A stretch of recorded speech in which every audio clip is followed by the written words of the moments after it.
소금 섭취나 소금 가글을 통해서 항균, 항염 작용을 하기 때문에 전신으로 염증이 퍼지는 것을 입구에서부터 방어를 해주는 거죠.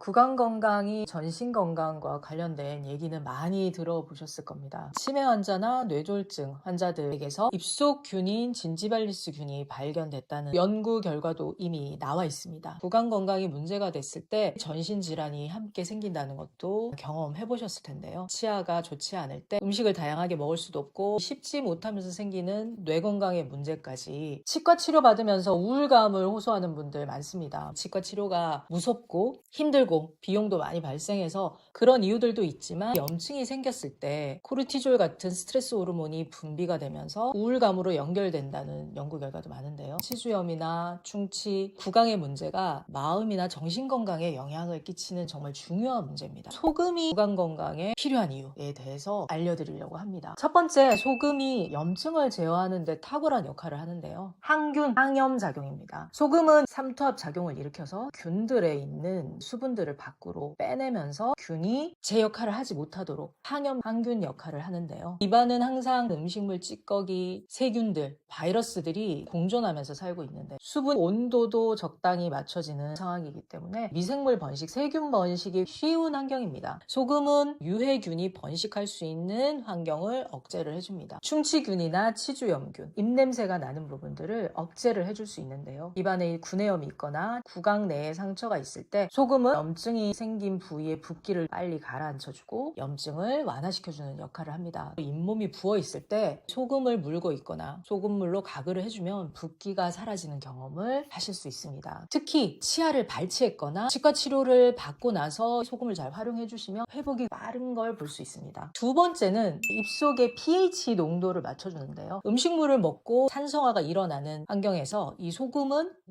약알칼리성으로 pH 농도를 유지를 해줍니다. 과도하게 산성이 됐을 때는 치아가 부식이 되고 충치가 쉽게 생길 수 있는 환경이 되는데 적정한 농도의 소금 가글을 함께 해주셨을 때는 산성화되는 걸 막아주는 중요한 역할을 해줄 수 있습니다. 세 번째는 소금이 침 분비를 유도해줘서 입안을 촉촉하게 만들어주는 역할을 하는데요. 나이가 들거나 몸에 수분이 부족한 분들, 수분의 배후에는 염분이 있습니다. 우리 몸이 수분을 보유하기 위해서는 적정한 염분이 필요한데요. 일정한 염도를 유지하기 위해서 우리 몸은 이 수분과 염분을 조절을 합니다. 입안이 마르고 침이 잘 분비되지 않는 분들은 구강 건조뿐이 아니라 안구 건조, 피부 건조라든지 다른 조직들, 다른 부분에도 건조해져서 불편한 점이 굉장히 많으신데요. 소금물 잘 활용하시면 좋습니다. 평소에 소금물이나 소금차를 드셔서 전체 체액의 농도를 잘 맞춰주시면 입안의 이 구강 건조도 자연스럽게 좀 해결이 되실 수가 있는데요. 자는 동안 침 분비가 되지 않아서 아침에 자고 일어나면 입이 바짝 말라있다. 입에 백태가 껴있고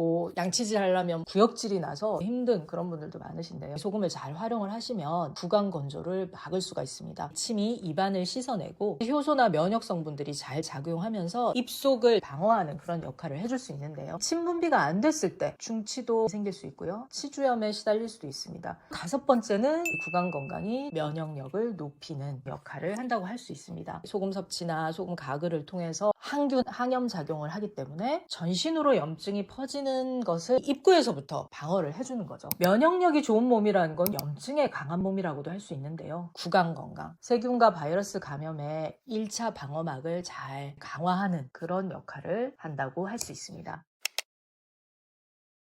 어떻게 소금을 활용해서 구강 건강을 지켜낼 건지 살펴보도록 하겠습니다. 첫 번째는 아주 쉽고 간단하면서 부작용도 없는 소금 가글입니다. 밤새 침 분비가 되지 않아서 입속 소금 가글로 깨끗하게 씻어내주면서 침 분비도 원활하게 하고 정화를 시켜주는 작업을 하는데요. 실제 해보시면 굉장히 개운합니다. 소금 가글을 잘 활용하시면 입속이 산성화되지 않고 약 알칼리성을 유지하면서 균의 번식과 또 치아 부식을 막는 도움을 주는데요. 소금 가글에 여러 가지 장점이 있는데 첫 번째는 균이 번식할 수 없는 환경으로 만들어줍니다. 두 번째는 치주염과 잇몸병을 예방하고 치유할 수 있도록 돕습니다. 치주염으로 잇몸에서 피가 나고 욱신욱신할 때 소금 가글을 꾸준히 해주시면 붓기도 가라앉고 염증이 완화되는 거 느끼실 수가 있습니다. 좋습니다. 구내염 등 또 입속에 염증이 있을 때 소금각을 하시면 가라앉는 경험을 하실 수 있는데요. 인후염, 편도선염처럼 이렇게 목이 부어있는 경우 소금각을 활용하시면 도움이 많이 되는데요. 이때는 소금각을 하실 때 입만 하지 마시고 고개를 젖혀서 충분히 목구멍까지 깊이 전달이 될 수 있도록 잘 해주시면 가래도 삭고 부어있던 목이 가라앉으면서 훨씬 편안해질 수 있습니다.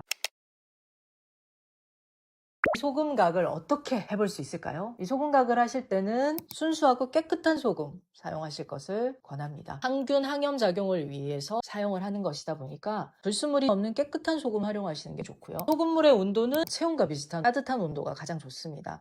차가운 물이 들어가면 수축이 될 거고요. 너무 뜨거운 물이 들어가면 상처가 날 수도 있기 때문에 적당하게 따뜻한 온도로 해주시는 게 가장 좋습니다. 이물질이 잘 떨어져 나가려면 온수에 세탁을 하는 것이 훨씬 유리한 거 알고 계실 겁니다. 균들을 잘 제어하기 위해서는 따뜻한 온도 해주시고요. 농도는 어느 정도가 적당할까? 평소에 특별히 문제가 없는 경우라면 1% 이상의 농도로 잘 활용해 주시면 좋고요. 목이 간질간질하다, 입냄새가 있다, 이런 경우는 농도를 진하게 해주시는 게 좋습니다. 3%, 5% 정도 이상의 농도도 괜찮은데요. 잇몸이 부어 있거나 치과 치료를 받고 발치를 했다던가 그런 경우에 활용하실 때는 진한 농도로 하셔도 괜찮습니다. 해보시면 잘 가라앉고 편안하다는 걸 느끼실 수가 있는데요. 인후염, 편도염 있을 때, 목이 부어 있을 때도 평소보다 농도를 진하게 해서 활용을 해주시면 좋습니다. 집에서 보통 소금각을 하실 때 종이컵 정도 되는 그 물의 양 190ml 정도 되겠죠? 집에 있는 티스푼으로 반 티스푼 정도 타시면 적정한 농도가 됩니다. 본인에게 맞는 농도를 찾으시면 됩니다. 너무 짜지 않게. 그렇다고 너무 싱겁게 하시면 효과가 없으니까 맞는 농도로 소금각을 해주시면 좋고요. 그럼 언제 하냐? 자고 일어나서 아침에 해주시면 좋고 양치하고 나서 이 소금가글로 마무리 해주시면 좋습니다. 당분이나 입이 산성화될 수 있는 것들 섭취를 하셨다든지 입이 좀 탈수가 일어날 수 있는 상황이 되었을 때 이 소금각을 해주시면 또 도움이 많이 됩니다. 평소에 갖고 다니시면 좋겠죠. 필요할 때 넣어서 이 소금각을 해주시면 두루두루 잘 활용하실 수 있습니다. 컨디션이 안 좋거나 목이 간질간질하다, 외부의 균이 유입이 되려고 하는 그런 상황에서 입에서부터 또 목에서부터 그걸 지켜준다면 예방이 될 수가 있습니다. 두 번째는 소금 양치인데요. 시중에 나와 있는 좋은 치약들 많고 치아 건강에 유용하게 쓸 수 있는 다양한 도구들도 많습니다. 그 용도에 맞게 치약을 활용하시면서 거기에 소금을 뿌려서 같이 활용하시면 훨씬 좋습니다. 써보시면 더 개운하고 치주염이나 충치 예방하는 데도 도움이 많이 되는데요. 소금을 타서 칫솔을 거기 적셔서 양치를 하는 방법도 있습니다. 소금으로 양치를 하실 때는 주의하셔야 될 게 있는데요. 절대 입자가 굵은 소금 활용하시면